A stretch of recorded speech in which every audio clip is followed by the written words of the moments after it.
దేవుడికి మనుషులంటే ఎంత ప్రేమ అంటే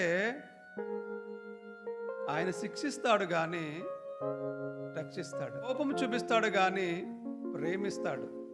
కొన్ని డిసీజెస్ వస్తున్నాయి లోకం మీద ప్రజలకి. ఒక్కొక్క సందర్భంలో ఒక్కొక్కటి వస్తుంది లోకంలోనికి. ఒక్కొక్క టైంలో దేవుడు ఒక్కొక్కటి దానికి అనుమతిస్తున్నాడు.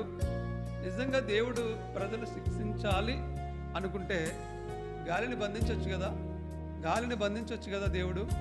ఒక్క 10 నిమిషాలు గాలిని బంధిస్తే ప్రపంచం మీద మనకు బలాన్ని లేకపోతే ఏదో చూసుకుని ఒకవేళ మనము ఎంతగానో హెచ్చింపబడుతూ ఉంటాం. ఒక్కొక్కసారి అనిపిస్తుంది దేవుడు కానీ గాలిని బంధిస్తే ఈ ప్రపంచం ఏమైపోద్ది అని. దేవుడు ఆ పని చేయట్లేదు. ఇప్పుడు వర్షాన్ని ఆపుతున్నాడు దేవుడు. ఎందుకు ఆపుతున్నాడు? వర్షం ఆపినా